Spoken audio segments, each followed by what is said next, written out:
త్రిదశ rice అన్నింటికి దగ్గరగా మీ మనసుకి మరింత దగ్గరగా త్రిదశ రైస్ వేర్ లైఫ్ షైన్స్. గూడూరును నెల్లూరులో కలుపుతా, ఇక్కడి ప్రజల ఆశలను నెరవేరుస్తా. ఈ విషయంపై నేను హామీ ఇస్తున్నా. ఇది గత ఎన్నికల ముందు చంద్రబాబు నాయుడు ఇచ్చిన హామీ. కూటమి పార్టీ అధికారంలోకి వచ్చాక గూడూరు ప్రజల కోరిక తీరుతుందని అప్పట్లో నారా లోకేష్ కూడా హామీ ఇచ్చారు. అయితే ఏరు దాటే వరకు ఓడమల్లయ్య, ఏరు దాటాక బోడి మల్లయ్య అన్నట్లుగా ఇప్పుడు ఈ నేతల తీరు ఉందనే చర్చ ఇప్పుడు గూడూరు ప్రజల్లో వినిపిస్తోంది. ఎందుకు ఈ చర్చ వచ్చింది? అక్కడి నేతలకు సైతం ఇష్టం లేని నిర్ణయాలను ప్రభుత్వం తీసుకుంటుందనే చర్చ అసలు ఎందుకు మొదలైంది?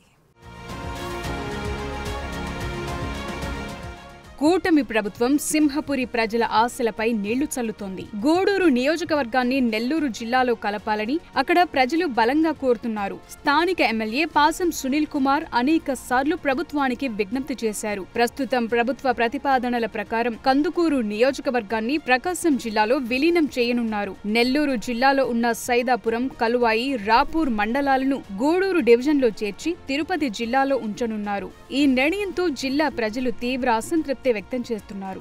సీఎం చంద్రబాబు, యువనేత నారా లోకేష్ ఇచ్చిన హామీలను మర్చిపోయినట్లు కనిపిస్తోందనే చర్చ మొదలైంది. గూడూరు నియోజకవర్గాన్ని నెల్లూరులో చేర్చుతామని చెప్పిన వారు ప్రస్తుత ప్రతిపాదనల్లో ఎక్కడా చోటివ్వలేదు. కొద్ది రోజుల క్రితం కలెక్టర్ హిమాంశు శుక్లా ప్రభుత్వానికి నివేదిక పంపారు.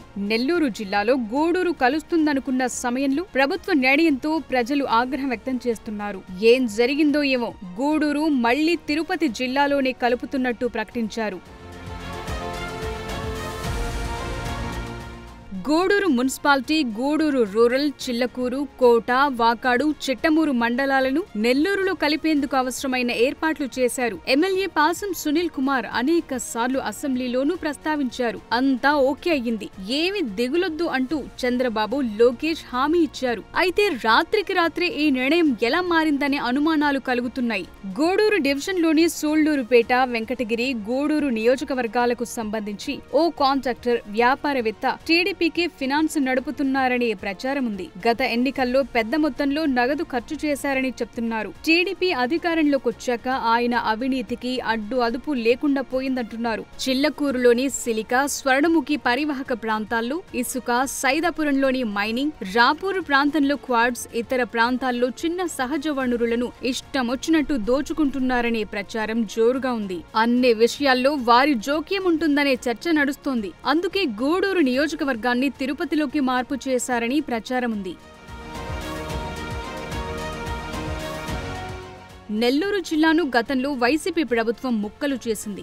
జిల్లాను టీడీపీ ఆదుకుంటుందని అందరూ భావించారు. ఇప్పుడు కందుకూరును ప్రకాశంలో కలపటాన్ని ఎవ్వరూ తప్పుపట్టడం లేదు. గూడూరును నెల్లూరులో కలిపే విషయంలో మంత్రివర్గ ఉపసంఘం వ్యవహరించిన తీరుపై నిరసన వ్యక్తమవుతోంది. ఇటీవల జరిగిన ఎన్నికల్లో అధికార టీడీపీకి ప్రజలు స్పష్టమైన మెజార్టీ ఇచ్చారు. ఏదైనా నిర్ణయం తీసుకునే సమయంలో పార్టీలోని సీనియర్ నేతలు సోమిరెడ్డి చంద్రమోహన్ రెడ్డి, ఆనం రామనారాయణ రెడ్డి, పార్టీలోని ముఖ్యులు నారాయణ, వేమిరెడ్డి ప్రభాకర్ రెడ్డి, బీద రవిచంద్ర వంటి నేతలతో మాట్లాడి నిర్ణయం తీసుకుంటారని అందరూ భావించారు. విచిత్రమేంటంటే జిల్లాలోని అధికార పార్టీ నేతలతో ఎవ్వరితోనూ ఒక్క మాట కూడా పార్టీ కానీ ప్రభుత్వంలోని పెద్దలు కానీ మాట్లాడలేదని తెలుస్తోంది. ఏకపక్షంగా ఈ కీలకమైన నిర్ణయం ప్రకటించారు. స్థానిక ఎమ్మెల్యే పాసం సునీల్ కుమార్ మాటలను పరిగణలోకి తీసుకోలేదని తెలుస్తోంది. దీంతో తన పదవికి రాజీనామా చేస్తానని ఆయన ప్రకటించారు. సీనియర్ నేతలు సోమిరెడ్డి చంద్రమోహన్ రెడ్డి రాసిన లేఖను కూడా పట్టించుకోలేదు. ఈ నేపథ్యంలో కోవూరు మాజీ మంత్రి నల్లపురెడ్డి ప్రసన్న కుమార్ రెడ్డి నిరాహార దీక్ష చేస్తానన్నారు. మాజీ మంత్రి కాకాణి గోవర్ధన్ రెడ్డి కూడా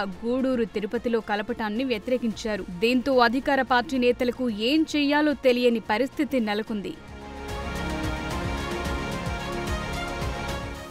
నెల్లూరు జిల్లా విభజన ప్రజల మధ్య చిచ్చుపెట్టేలా కనిపిస్తోంది. నెల్లూరు జిల్లాకి ఏ ఒక్క వనరు లేకుండా పోతుంది. కందలేరు జలాశయం రాపూరు ప్రాంతంలో ఉంది. ఇది తిరుపతి జిల్లాకు వెళితే సాగు 30% నెల్లూరు జిల్లాలోనే ఉంది. ఇక్కడ రైతులు, ప్రజల మధ్య సాగునీటి యుద్ధమే జరిగే అవకాశం ఉంది. తిరుపతికి శ్రీ సిటీ, షార్, మేనకూరు సెజ్, శ్రీకాళహస్తి, తిరుపతి దేవాలయాలు, వెంకటగిరి, నేలపట్టు వంటి ఎన్నో ప్రత్యేకతలున్నాయి. నెల్లూరు జిల్లాకు Somasila project project Adani Krishnapatnam port తప్ప ఏవీ లేదు. ఒకప్పుడు ఎంతో ప్రాముఖ్యత ప్రాధాన్యత ఉన్న సింహపురిని పాలకులు చిందరవందర చేశారని మండిపడుతున్నారు ప్రజలు. అధినేత యువనేత ఇచ్చిన హామీలకే దిక్కులేకపోతే ఇక తమ మాటలను ప్రజలే నమ్ముతారని ఆవేదన వ్యక్తం చేస్తున్నారు కొందరు అధికార పార్టీ నేతలు. సీఎం చంద్రబాబు, నారా లోకేష్లు స్థానిక ప్రజల ఆకాంక్షలను పట్టించుకుని ఈ నిర్ణయంపై పునరాలోచించాలని, నెల్లూరులో కలపాలని కోరుతున్నారు.